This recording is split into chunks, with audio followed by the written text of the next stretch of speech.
All right, there's shocking new video out of Communist Cuba where riot police are now out in full force arresting dozens of protesters who are merely pleading for freedom, basic necessities, and they're out there waving the American flag, something that they're proud of a lot more than a lot of people in our country. And while the radical socialist Democrats here at home, they've been largely silent. And interestingly, though, Bernie Sanders is now finally speaking out. He tweeted in part, all people have the right to protest and to live in a democratic society. Of course, nowhere does he mention why the Cubans are protesting the brutal communist regime. And don't forget, this is the same guy who praised Castro for starting a literacy program. That's right. But surprisingly enough, one lone Democrat is actually speaking out and is warning the Biden administration not to go back to the Obama-era policies. Take a listen to what he had to say. Well, I think the president has had a time to review the actual policies under President Obama. And all of the openings that President Obama made, which were one-sided, unilateral in terms of concessions, showed themselves to create absolutely no change inside of Cuba. So I don't think the administration should just return to the Obama policies, which show themselves not to succeed in the aspirations that they had. All right, for more on this, let's bring in Florida Senator Marco Rubio, who is the son of Cuban immigrants and a fighter for Cuban rights down there. Senator, great to see you. Thanks for coming on the show. Thanks for covering this. Yeah, you've been a leader in this issue. It was interesting to hear Senator Menendez do this, but is he a lone voice on the Democratic side of the aisle? Well, I don't know about a lone voice. He's certainly the most prominent. He's someone we've worked with on this issue for many years and understands it very well.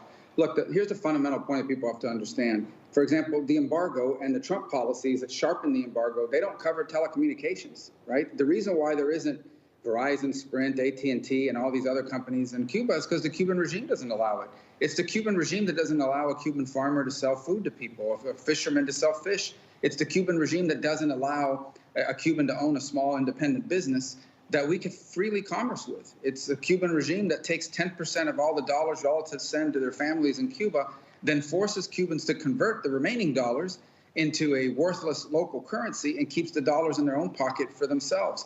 So there is no embargo on the Cuban people. If the Cuban people were allowed to freely commerce and open independent businesses, they could do so. The only embargo is on companies that are owned and controlled by the Cuban military. They just happen to own everything because they are Marxists, because they are socialists. And Marxism is about control. It isn't about prosperity. It isn't about security. It isn't about being better off. It's about dividing people and controlling them. Senator, the Obama administration, they tried to normalize our relationship with Cuba in hopes that that would help. But what impact do you think that had? I think it emboldened them. But more importantly, here's the impact that it had. I think it actually opened some people's eyes, including people on the island of Cuba, because they saw, okay, here's the United States allowing this, that, and the other to now happen. And what people don't understand is we can decide to open up all we want. It's the Cuban regime that allows how much of that opening they allow in. So they said, thank you for sending us tourists in the Obama opening. They have to go to the hotels that we control and that we own. You know, thank you for allowing more money to be sent to family members. We're going to take a 10% cut, and then we're going to force it to become a local currency so we can keep the dollars for ourselves and use it for our stockpile and for our purchases. So I think what was learned from the opening is they control how much of that opening reaches the Cuban people. That regime cannot allow the Cuban people to have prosperity. They cannot allow an opening to benefit the Cuban people, because the day the Cuban people can provide food for their own families and not have to rely on the government, they lose control over them. And that's why the people on the street aren't chanting for the end of the embargo. They're chanting, leave it at that, which means liberty. They know this is all lies, and they want an end to it.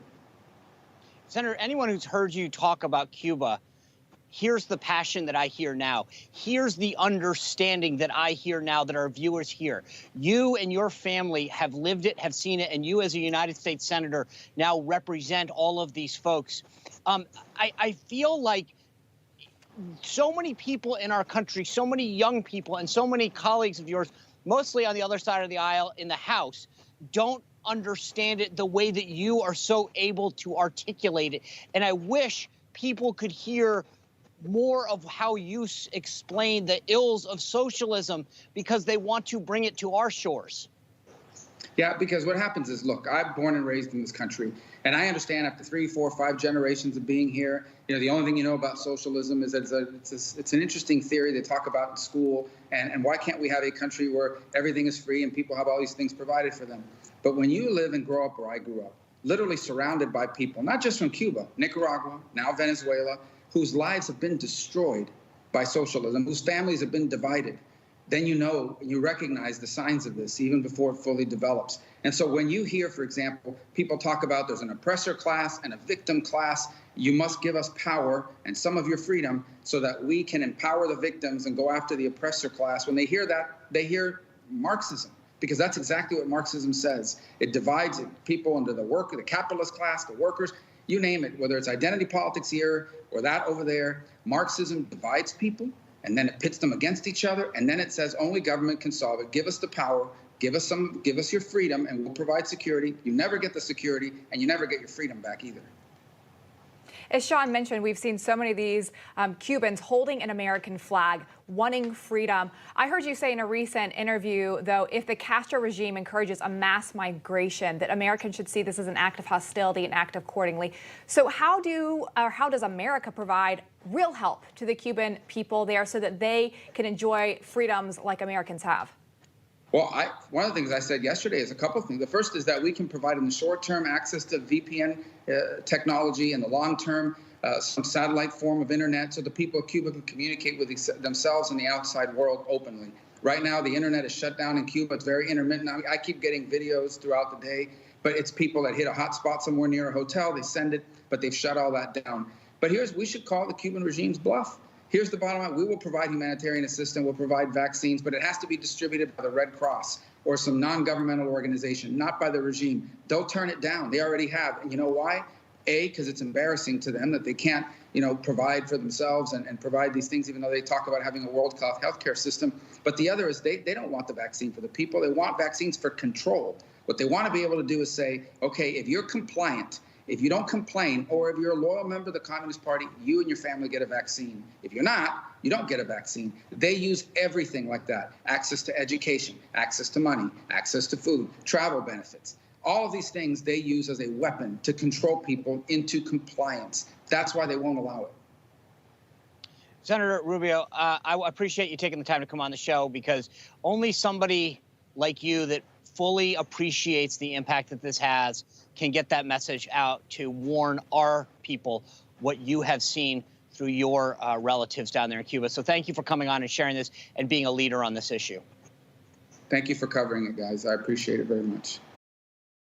Hey, I'm Rob Finnerty. Thanks for watching. If you enjoyed this video, please join the conversation in the comments below. Don't forget to subscribe, too. Hit the bell icon to be alerted to breaking news. And remember, there's a whole lot more on Newsmax TV, America's fastest growing cable news network. Newsmax TV, where real news for real people.